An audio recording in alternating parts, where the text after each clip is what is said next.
क्योंकि यह चैतन्य परमात्मा तो सर्वव्यापक सदा वही एक है।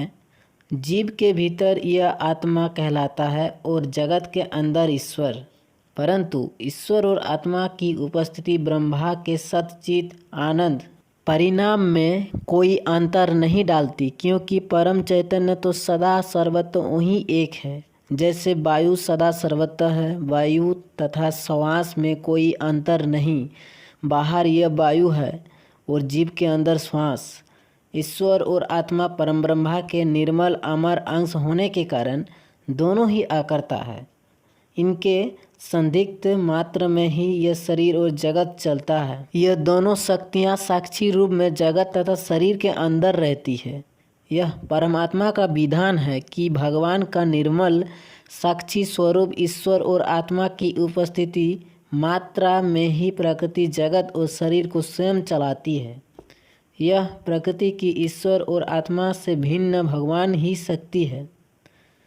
यह प्रकृति की कर्ता है, इसलिए भगवान तथा आत्मा अकर्ता है। इनका तो निर्मल सानिध्य मात्रा ही प्रकृति की विशेष तथा सामर्थ्य का रहस्य है। ब्रह्मा, विष्णु तथा शिव यह परम शक्तियों जो जगत तथा जीवों के जन्मदाता, पोषणकर्ता तथा संहारकर्ता का कार्य करते हैं। यही अव्यक्त ब्रह्मांड की परम ब्रह्मा ही शक्तियाँ प्रकृति की शक्तियाँ हैं। अव्यक्त परम ब्रह्मा ही शक्तियाँ प्रकृति की शक्तियाँ हैं। अव्यक्त प्रकृति की माया है। यह प्रकृति ही व्यक्तिगत रूप में अविद्या और समशिष्ट रूप से एक माया है।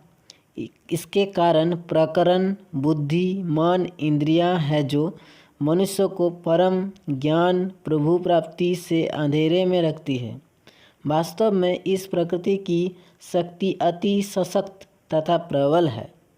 इसलिए भगवान ने कहा है कि अद्भुत त्रिगुणवाणी मेरी माया बड़ी दुस्तारा है। इस पर विजयी होना परम योद्धा का ही काम है। इसके लिए इसी जीवन में दूसरा जन्म लेना